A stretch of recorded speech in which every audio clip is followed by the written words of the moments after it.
Welcome everyone, and thank you for joining us today in our InfoSec seminar organized by the Information Systems Security and Assurance Management Department in Mahalshan School of Management. We begin our January InfoSec seminar by acknowledging that also this seminar is being held virtually. Concordia University of Edmonton is located on Treaty 6 territory and a traditional meeting ground and home for many indigenous people, including Cree, Saulteaux, Blackfoot, Métis, and the Nakota Sioux peoples. We respect and acknowledge this. We are pleased to welcome Dr. Sharif Al-Barrad, the Interim Dean of Management, and Dr. Andreas Gluzo, the Deputy Provost, who have joined us today for this great InfoSec seminar. Today, we are pleased to introduce our guest speaker, Joe Long, to give us an interesting talk about bridging the divide, exploring the relationship between physical security and cybersecurity. Joe Long has spent over 14 years developing, implementing, and leading large-scale information security and operational information systems for complex high-threat environments in the government, defense, industry, and the Canadian critical infrastructure sectors.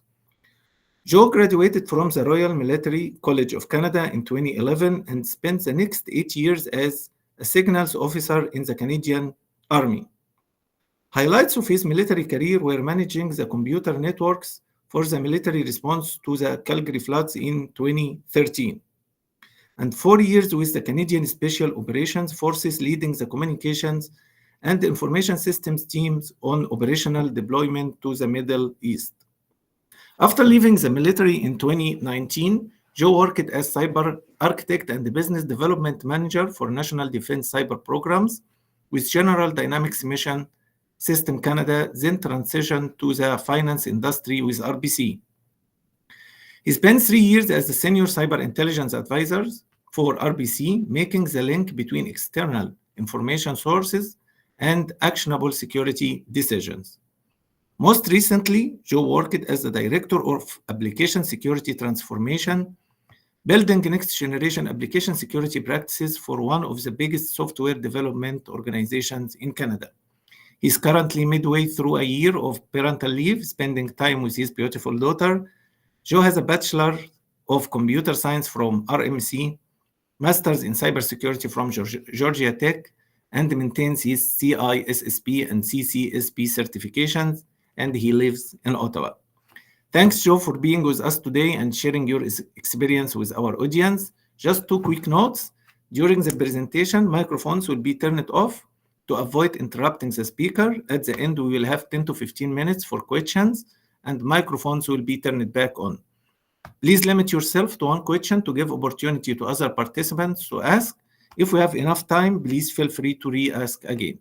At the end, I will share the registration and feedback form with you. Please ensure you provide your name, email address, and the brief feedback so we can send you your certificate of attendance. Thank you. It's all yours now, Joe. Thank you very much for that introduction, Islam. I really appreciate it. And a lot of that introduction will shorten the first bit of this presentation. I don't need to cover it. That was very thorough. Thank you very much. So welcome, everybody. Thanks for joining this. I greatly appreciate the chance to speak here. I'm going to speak on physical security for InfoSec or for cybersecurity. Lots of different definitions thrown around. But what I want, the focus of this and what I want to keep coming back to is the idea that physical security deals with the real life aspects of what we do. So my background is not entirely cybersecurity. I spend a lot of time in service delivery, in service support operations, and I bring that to my cybersecurity practice. So again, this is real life. Oh, sorry. Please excuse me. There we go. All right. So first, what is physical security? A lot of people think of physical security as simply building a hardened perimeter, or what's on the outside of what we do, creating a safe space inside of the business we're protecting, the organization we're working for. That's part of it. Ultimately speaking, there are lots of definitions for physical security. There are several frameworks out there. I'm not aligning this talk to any one particular definition or any specific framework. Instead, I take the approach that as security leaders, we need to be involved in any discussion related to the security of our organization's information. Whatever boundary that crosses, if it talks about the service or our information, the assurance of it, the confidentiality, the integrity of it, that is a space that we as security professionals need to be speaking to. Physical security is not just a characteristic or a process. We would not just say we are physically secure. It's not just a state. It is a characteristic and a process. So security, physical security is a way we can describe how we operate, not just a check in the box or a one-time activity. Physical or environmental security, different frameworks lump those two together. There are nuances, there are things we could talk about, the two of them, but right now I'm talking about both of them together. So primary focus, the protection of tangible information related assets, the computer systems, storage media, network devices, transmission infrastructure. Secondary, the entire underlying architecture. And when we talk about security, we're talking about threat-related issues for the most case. And that's what most of my time will be spent on. Though we do need to recognize that there are accidents, environmental security, floods, fires, etc. Under the scope of physical and environmental security, there are many different types of controls, and we as security professionals need to consider all of them. The most obvious are the physical controls, the locks, the gates, the cameras, the sensors that we have. There are procedural and administrative controls and logical or cybersecurity controls that we need to consider as well.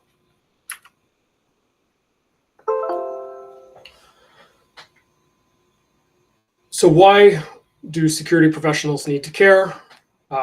We recognize that many organizations do have physical security personnel, right? We've seen security guards, we've seen contractors. Oftentimes there will be a chief security officer who has scope outside of the chief information security officer. However, again, our systems, our information systems, our communications networks operate in the physical real world. And that is something we need to discuss and understand and realize. So physical security and InfoSec, I really encourage every security leader to think about this as getting out from behind the keyboard, not just thinking in terms of virtual diagrams, virtual systems, but understanding how the people we support use our systems and where they use those systems.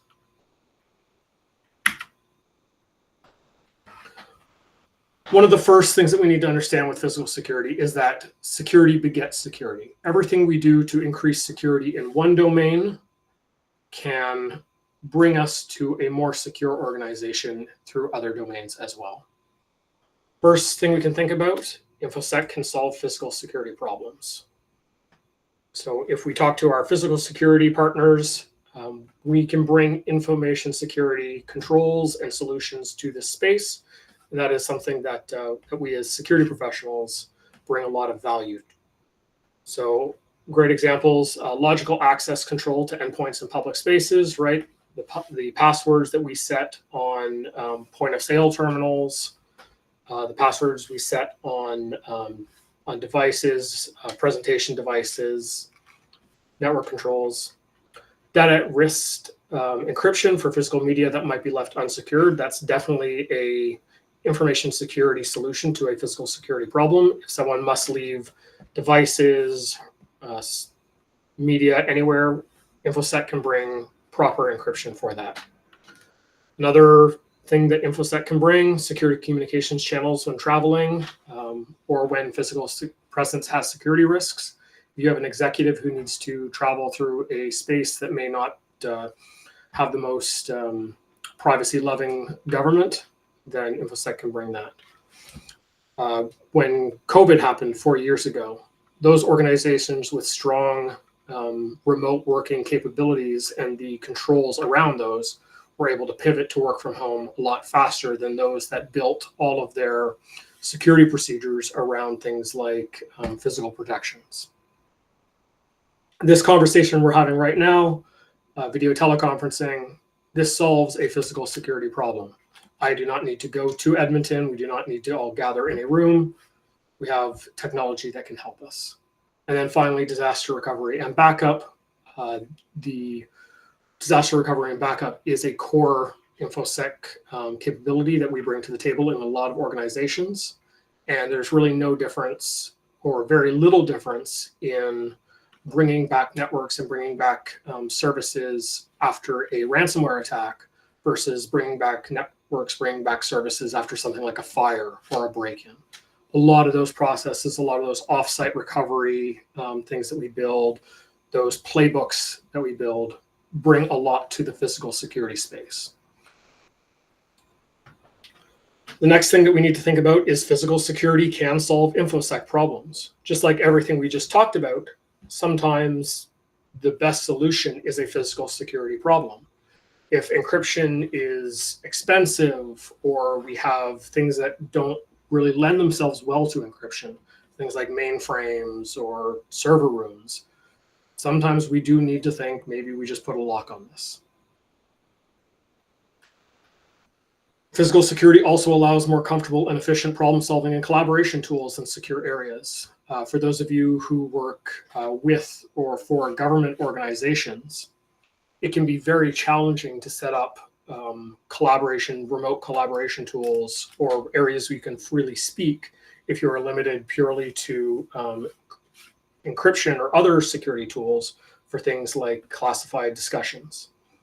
Whereas with physical security, you can create that the SCIFs, you can create your secure discussion areas and allow the people who need to work there to speak and operate and work freely without being burdened by potentially cumbersome security controls.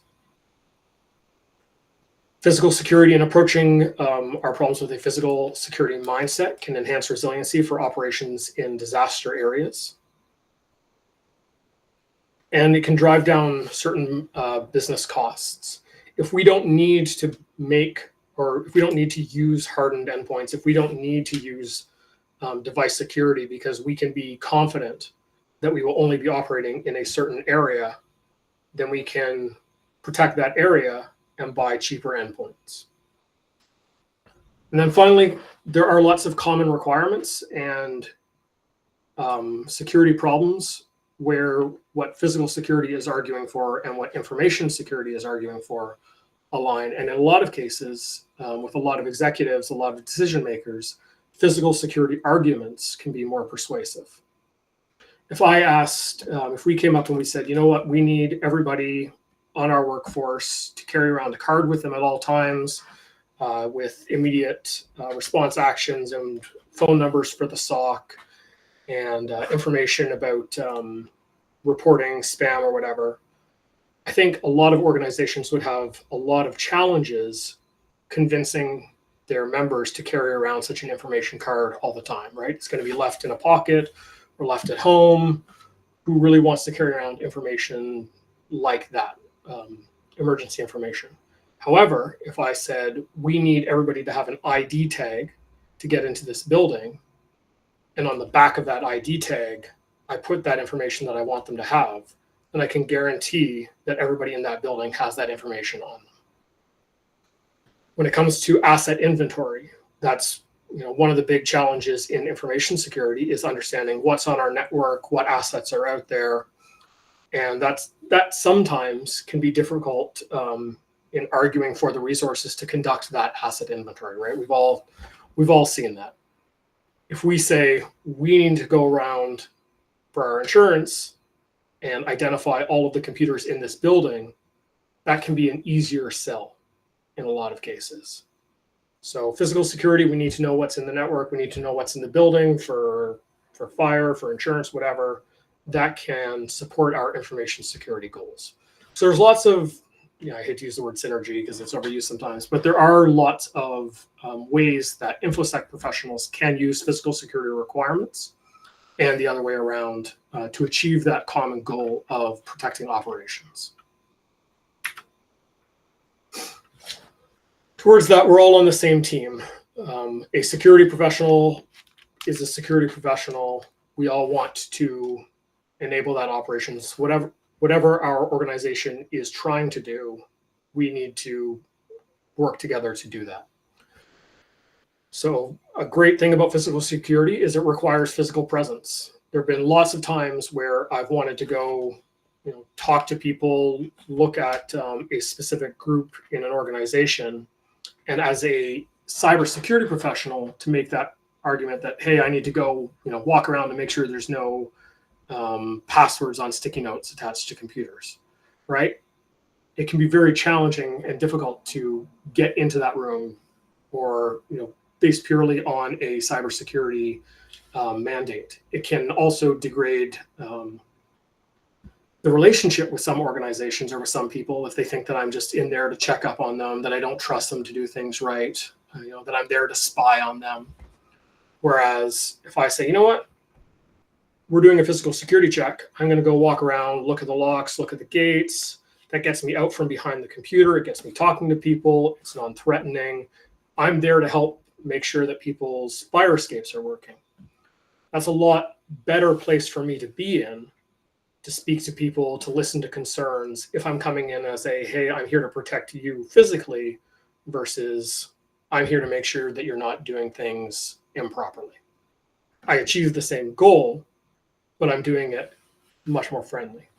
There are also times that doing that physical security check can identify operational issues. I remember one military base I was at, we had contracted multiple internet providers, right? We wanted to make sure that if there was any natural disaster, we could maintain service if maybe a power line or a service line went down. When we were doing the physical security check for the first provider, we looked around, we looked at all the manholes that it went through, we looked at all the poles that the wire went, we looked at where things were. When we went to the second one, we suddenly found ourselves in a lot of the same spaces. And we realized that the second provider, or the first provider, anyways, one of the providers had contracted pole space from the other provider. So where we thought we were providing duplicate infrastructure, it wasn't until we went around and did that physical security check that we were able to identify a real risk to our information systems. So always getting out from behind the keyboard, looking around, walking around, talking to people is a good thing and will help us identify issues. And physical security discussions can be some of the best routes into those, into that. Second, every threat has a physical component. Again, this is real life. There is no threat that exists purely on the internet. Even if it's some cybercrime group somewhere, it's a real person. AI hasn't gotten that far yet. So there's always some physical aspect to every cyber threat, whether it's a local crime group that's targeting what they know, and they're coming at you, they're sending you phishing online. Sometimes it's good to have an understanding of who's physically out there. Reconnaissance can be done, right? People checking out your access procedures, looking at how you greet people. And then finally, poison media is still a very real threat vector out there, right? The USB keys that are dropped with potentially viruses on them, that's definitely a threat. Sometimes these show up in the mail to some organizations. Cash out, how, if someone steals from you, how do they get their cash? That will require some physical activity. Credit card skimmers on ATMs and gas stations, these are physical threats that are stealing sensitive information to be used in cybercrime. So every threat has a physical component. And if we as cybersecurity professionals don't understand that and don't start thinking about the physical world, we can miss some pretty obvious things. Next, physical threats often have a cyber component, whether it is someone who wants to break in and steal copper pipes, is Googling your organization to see if you're open and when you're closed, online criminal groups or the deep web sort of chat groups that share TTPs and share documents. Your cyber security people, your cybersecurity contractors, your managed services often can have better visibility into these cyber threats to identify potential physical threats. Social media, are you sharing where your executive is traveling? All of these things have a cyber component to physical threats. So when our physical security people are meeting to talk about things, it can be really good to have your information security professional in that room with that mindset, especially because security analysis skills transfer. And in a lot of organizations, your cybersecurity professionals have spent more time being trained on things like formal risk identification and documentation. They've spent more time talking about things like formally articulating attack chains. Your cyber security organization probably has existing partnerships either through industry groups, through sharing groups, conferences, and you might have more interactions and touch points with better analysis with your community through that cyber world than you might have in a physical security physical security world. And then finally, things like articulating business value, articulating criticality, those are all core cyber competencies that we can bring to the table to discuss any type of threat. So now we'll talk about how I have seen success in identifying and responding to physical security threats and the mitigations for them. And my personal approach and what I've seen the most value is a formal threat modeling activity. So it's done, we've all seen it done. We've all seen different frameworks and methods of doing this, but a formal threat modeling activity is really the only way that you can avoid that physical security FUD that we often see, what if someone sneaks up and like blocks out this camera and spray paints that? And with threat modeling, you stop playing that whack-a-mole and you can start to identify the real high-value mitigations and really start to narrow down what we need to think about. This is the Microsoft Secure by Design threat modeling process. There's lots of frameworks out there again, but I find that this one is one of the better ones out there. I've included the link, you can Google it, but I really encourage any security professional to spend some time with this document. The Microsoft threat modeling process, 4 steps. Each of the 4 steps need to be done, and they all bring their own unique value. So the first step, identifying use cases, scenarios, and assets. We don't know what we need to protect unless we've spent some time actually documenting and identifying what we're protecting. Finally, creating an architecture overview. Without an architecture overview, you don't really understand what talks to what is beside what. You're often operating on assumptions or feelings. So with a formal architecture overview, we can start to understand what actually is on the ground. The nice thing about physical security, we can actually go look at architectural documents. Someone through the construction process or through the building certification process has built a architecture view of your building. So you can go find that. That can save a lot of time and effort into understanding what's actually out there. Next activity, identifying the threats, systematically analyzing that architecture, your use cases, your scenarios, to identify potential vulnerabilities that could be exploited by attackers. Once you've identified the threats, rate and prioritize them based on potential damage, likelihood, and any other factors that matter to your business. And then finally, identify and track mitigations. And both aspects of identifying and tracking are important. You simply identify a mitigation and say that that someone will implement it. You miss a lot of the value of this process.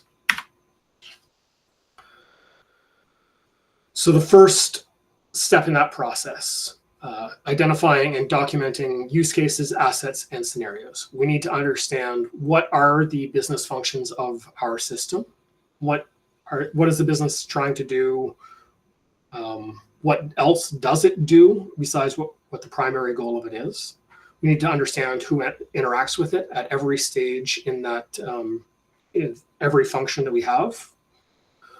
We need to understand what the real world consequences if the system fails to operate as it should, or if there's a compromise.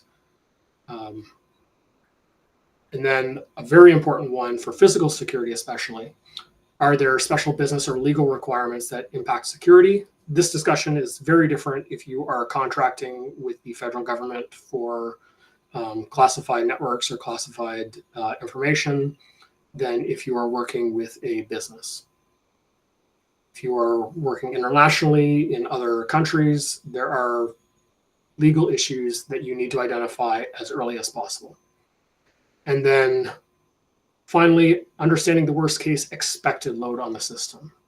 And this is important to identify upfront because in a lot of cases, security activities happen during downtime or when there is less load on the system. That's when we have the time to understand, or that's when we have the time to step back and do some of these activities.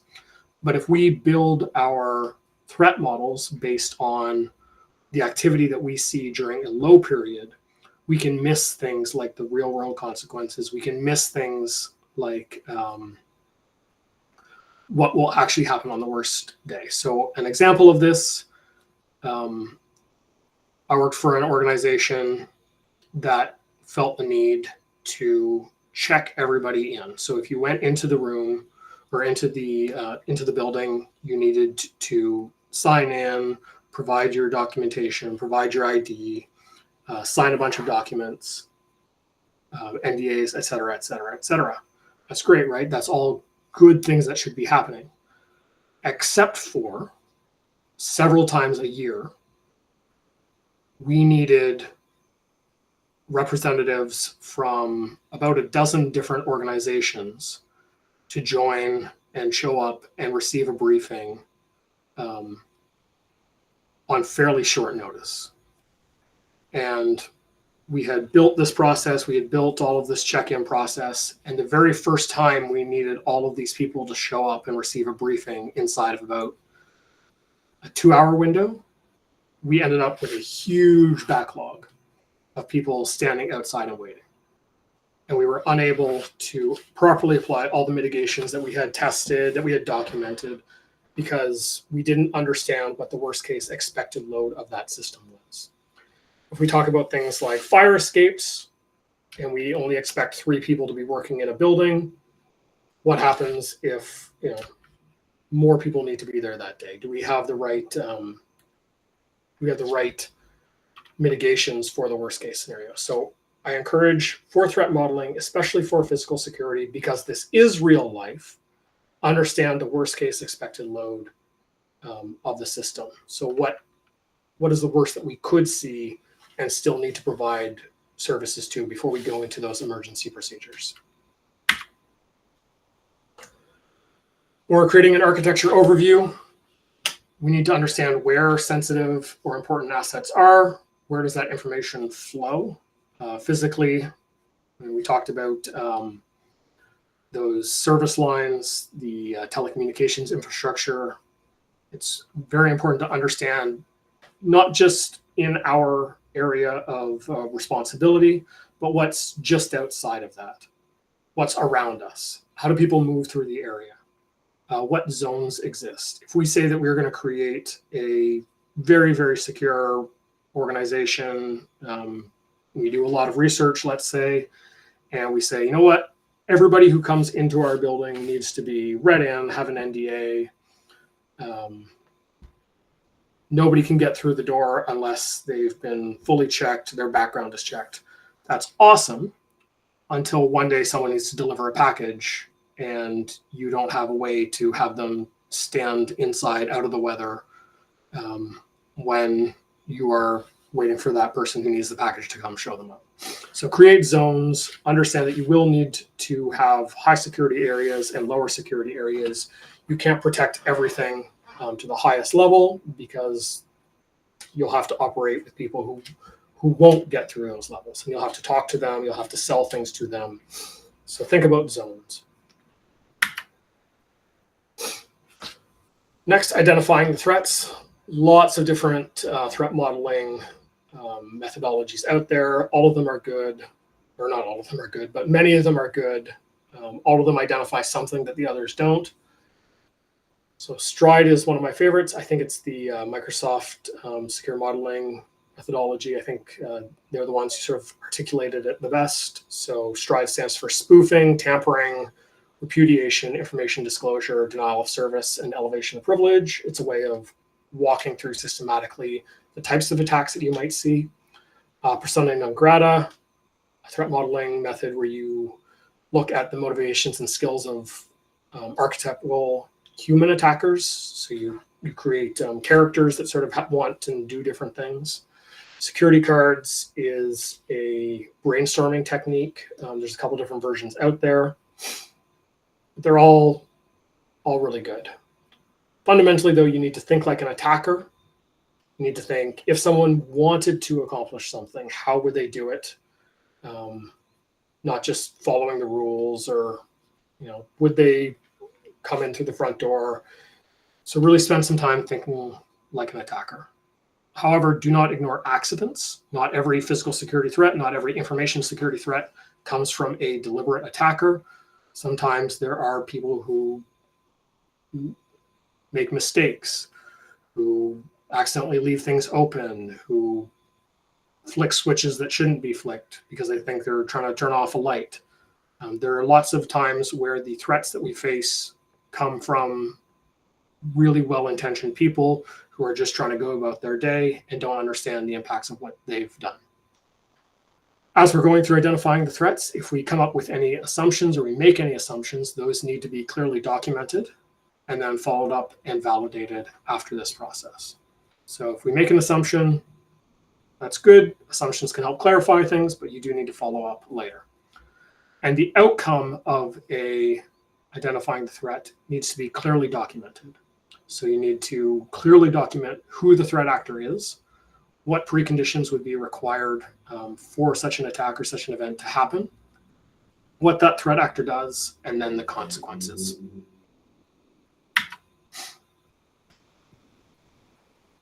Finally, we're coming to identifying and tracking mitigations, keeping in mind that security is not all or nothing. So a partial mitigation that raises the cost for an attacker, slows them down, or gives defenders time to detect them, limits the scope of the damage that they are able to do, is better than no mitigation at all. We also need to think in terms of layered defenses. I really hate the phrase, attackers need to be successful once, defenders need to be successful all the time. That's sort of a symptom of a poorly designed network. Attackers need to be successful getting in the door. Attackers need to be successful elevating privileges. They need to be successful maintaining persistence. They need to be successful extracting information or doing whatever damage they need to do. So attackers don't just exploit a single vulnerability and stop there. Getting in one unlocked door means nothing if you've built zones, if you have security cameras. So attackers chain multiple vulnerabilities, pivoting from one target system to the next. In information security, we're very good at thinking about that, right? We have the MITRE framework. The same sorts of things happen in physical security. A whole attack chain needs to happen for any sort of bad outcome to happen. So if we're looking at mitigations, we can build layered defenses. We also need to think about detective and blocked controls, really all functions of that in this CSF. So we can have controls that identify threats, allowing time to respond. We can have controls that protect or detect. We can think about how we might respond if something did happen. How do we recover if that were to occur? And then finally, we will assume that other layer security will be bypassed or disabled. So we can't only operate as layered. We need to think that any mitigation that we build needs to work sort of mostly independent of other defenses. So that's the assume breach philosophy that some organizations are doing, where you assume that, yes, you have layers, the layers are resilient. However, every individual layer or every individual controls need to be tested, need to be proved to make sure that that control actually does what you say it would. And then finally, you need to track mitigations. You need to follow up. You need to go review your mitigations. If you just put a lock and you never go look at that locked door again, how do you know that someone hasn't put a piece of wood in to keep it open? So you need to track mitigations. You need to follow up. So now we'll do a quick scenario. I think we still have a little bit of time. So common, think to yourself, I'm not going to ask for responses. I have an assumption of what we're thinking about. So how would we resist break-in? Let's say we have a very important asset. It can't be encrypted. It sits in a room. People know where this is. How would we threat model that? There's a bias in InfoSec to thinking about things like lock picking and how do we build a better lock, and is our encryption 128-bit or 256-bit? Like, what do we need to do here? How do we make this lock the best? How do we make technology support us, right? There's a lock picking village at every InfoSec conference. What I will suggest is that the biases that we as InfoSec bring can be wrong. Very rarely is a lock picked by some uber criminal. In fact, what you're most likely going to see is someone has stolen a backhoe and has driven it through your wall and has stolen things that way. So we need to understand this is real life. We need to understand what is actually happening out there, and we need to threat model with a view to reality. So how do we do that? First, we'll start with standards. Then we'll design and threat model as a diverse and inclusive team. When we're threat modeling, we need to know where to stop and then understand security recursion. So starting with standards. Standards are a shortcut to a pretty good threat model and mitigation and control framework. So if you are working with payment cards, you have to follow PCI DSS. There's no, oh, my threat model didn't say that. No, you just kind of need to do that. If you are working with the federal government or with controlled information, then you have to follow the RCMP physical security standards. And those documents are out there. You can read them. You can shortcut most of the way to a fairly secure organization by just following the guidance that other organizations have done for you.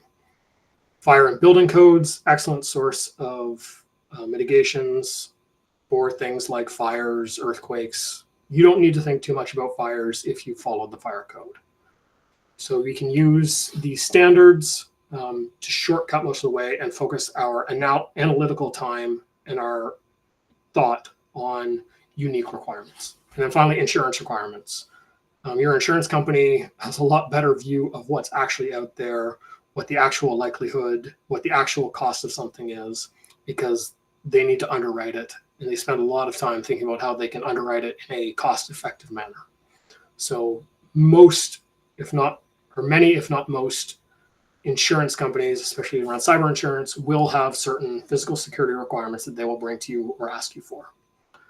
If you are subcontracting, you're a prime contractor, will probably have other requirements as well. There's lots of different places, but start here, start with what's written down, do that thing, and then move on from there. That's what I would encourage you. It's a great heuristic to save yourself some effort. Next, design and threat model as a team, and especially a diverse and inclusive team. So we all know different viewpoints and experiences bring views to cybersecurity. The scope of physical security is just too large for any one view. You need to include representatives from business, understand how the business works, understand the true business value of assets. If you're just assuming that something is important or you're assuming that something isn't important, you'll miss things. Understand what the changes will mean on the ground. If you implement a physical security control like a locked door or a camera or a key code, and you never talk to the people who will actually need to work with that every day, you're going to miss things. Definitely physical security, again, this is real life, and there are gendered and underrepresented population concerns that InfoSec can sometimes miss. If our emergency, a great example of this, a lot of people might not think that the idea of someone stealing a cell phone and installing, information stealer on it, that's kind of out of spy movies. We don't really think about that in a lot of cases. However, if you do have employees or if you do have people who work for you who are at risk of stalking or intimate partner violence, then the threat vector of someone taking their cell phone and installing spyware on it is a lot higher than I think a lot of us want to think about and consider. So if devices go home, you need to think about that. For underrepresented populations, if your emergency procedures include calling police, then that can cause hesitation or issues for a lot of populations. Are you thinking about how you can clearly identify employees so that when the police show up, they know who's called them, who they engage with? This sort of discomfort, whether it's necessary or not, does exist. Again, we're talking real life. So how do we support our employees in reducing that discomfort and encouraging the sort of outcomes that we want? And then, again, resisting the urge to dismiss diversity and inclusion as a goal, but recognizing reality. So using diversity and inclusion as a trailing metric, not a leading metric. If we look around at our population, the sort of people that we can bring into this threat modeling team, and we say, you know what, we're missing certain populations that would otherwise exist in, we're missing certain groups that we would otherwise exist in our population, there could be a reason for that. And using diversity and inclusion as a trailing metric can identify that. If we start to poke at that and we realize that somebody in HR is only hiring people that they feel comfortable with, only hiring people that they grow up with, that's an insider risk. There's a real threat there. If we realize that certain populations aren't applying for our organization, why is that? Is our building in a bad neighborhood? Is our building parking lot dark? Do our hours not support people feeling safe? Those are all physical security risks that can be identified by working through some of those other frameworks, recognizing that this is real life. And then finally, working with our community. So join sharing groups. There's lots of cyber threat intel sharing groups. There's the CCTX, great organization. There's community groups. There's business associations that operate on a more geographical level. You can develop relationships with law enforcement. Most police departments will show up for a physical security discussion, at least. They like talking through that. So when you threat model, make sure you are working with all of the viewpoints that you can, and that will get you to a better outcome. Next, clearly define your scope, know where to stop. Physical security, very subject to scope creep. You can always become more secure. You can try and build a wall that will resist a backhoe. It's possible. There are organizations that do it, but maybe you don't need to. Maybe you just accept that that is a risk that you'll accept. There's certain costs to that. Recognizing and accepting attack asymmetries. If someone is willing to steal a backhoe, then it's very difficult to build a lock, so you accept that. How else do you protect your assets? For attack asymmetries, don't expect any worker or employee to step in the way of threats outside of very, very unique circumstances. You don't want someone directly stepping in front of a criminal. That's not really a valid mitigation, because the asymmetry of someone's going to commit a crime, they're committing crimes, and adding another crime is not really going to stop them. You don't need to directly block threats. You can avoid threats. I used to work in business development, and I traveled around the world making presentations to potential clients. When I traveled to an area where I expected a physical security threat, I didn't bring my normal laptop, right? I could have spent a lot of time convincing my organization to upgrade device encryption and bring in new sorts of intrusion detection. And it was easier for me to just throw my sales PowerPoints on a burner device, sidestep the whole discussion, I was at sales conferences where I came back from lunch and my computer had obviously been manipulated, but because the only thing on that was a sales deck, and I knew that I'd be getting rid of the laptop as soon as I got home, that the general threat of access to the device didn't matter to me. Controls introduce fragility and brittleness if we go too far. I worked for one organization that had a really secure room with a man trap. 2 doors with a little space between them, only one could open at a time. So if you wanted to go in, you had to open the first door, step through, close that behind you, then open the next. It was great. It eliminated the risk of tailgating, of people trying to get in. It created a nice delay.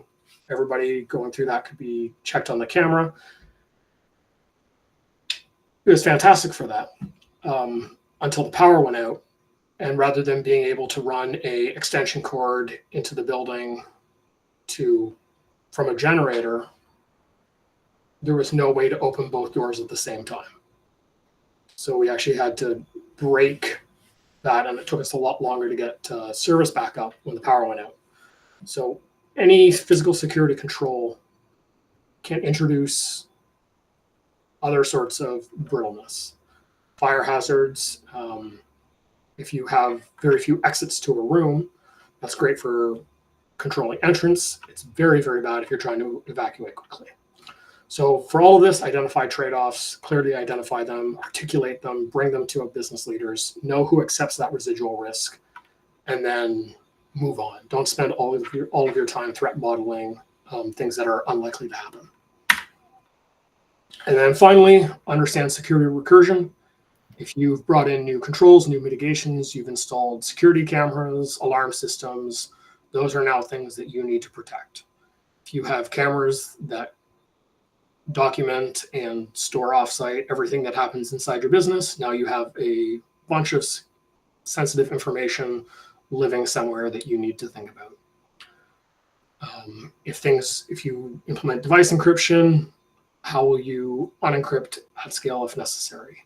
How will you work through emergency procedures, recovery drills? And then consider abuse cases. If you create an alarm system, what if someone sets off that alarm? If you have common passwords, a common keypad, what if someone uses something belonging to someone else?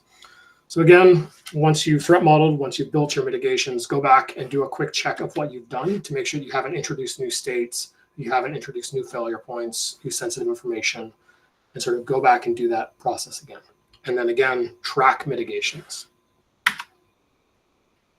So thank you very much. Really appreciated this. We covered physical security for InfoSec with the goal of talking about how information security professionals can work with physical security, can think about physical security, understanding that we're all on the same team. We all want to improve the posture of our organizations. We looked at threat modeling as a mechanism to do that, with a few different ways to improve our threat modeling for the real life of physical security. So thank you. Thank you so much, Joe, for this interesting presentation and for all this information. As you see, lots of people are clapping their hands. So now I will open the floor for questions.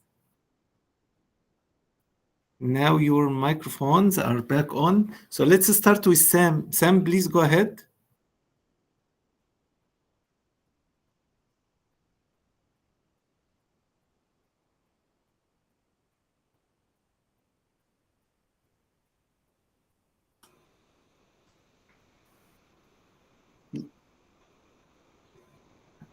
Perhaps just read Sam's question that's on here. Okay, I can't. Okay. Oh, there we go. Okay, so the question is, how can organizations balance the need for security with individuals' privacy rights when using images as evidence in physical security? What are the potential legal consequences of noncompliance with privacy laws, such as various laws and frameworks during an audit walk? So that's exactly why you need to have a diverse group as part of your threat modeling, as part of your mitigation planning. I'm not a lawyer. I don't pretend to be a lawyer. I don't want to be a lawyer. But when I walk through threat modeling, I would like very much to have part of my legal team with me so I can talk about those questions. So, Sam, I have no idea, and I'm glad I have no idea. And I strongly encourage you to ask the people who do have that idea. Okay, thank you. Do we have other questions?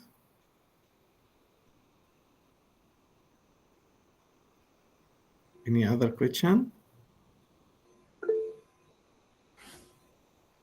Yes, Ramzi, please go ahead. Yes, good afternoon, Joe. Thank you for that wonderful presentation. It was very eye-opening, and we appreciate you taking the time.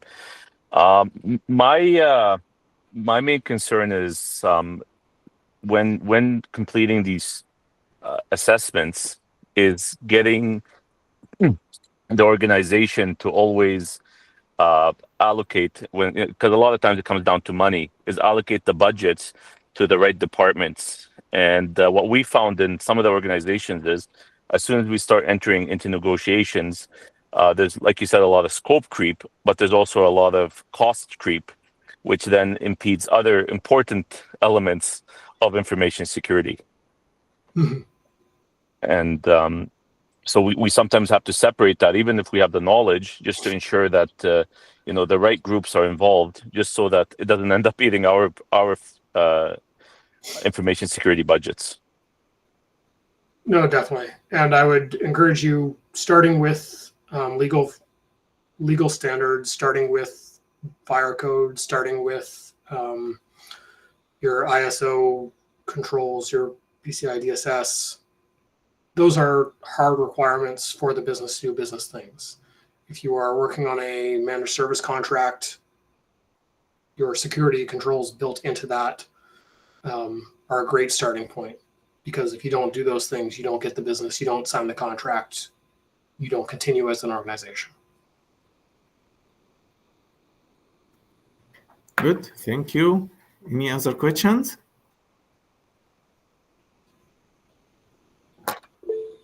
Yes, Brecken, please go ahead.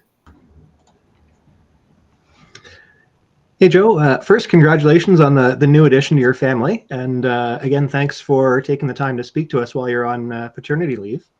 Not a question specifically related to physical security, but one I think Sean Thompson and I brainstormed a while ago was looking at something like, I'll say GitHub as an example, where I need to log in, get a one-time password, log into an email, versus logging into a bank where I may not even get a one-time code or a text message.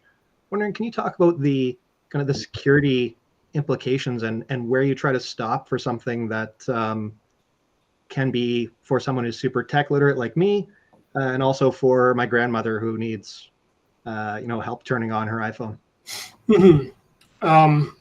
So I'm very much not going to speak for my organization. I'm very much not going to talk about how those discussions happen in a bank. I'm not here on behalf of my organization. I'm speaking mostly on my physical security background. I will say that the understanding of security as a layered system and talking about different types of detective, preventative, responsive controls.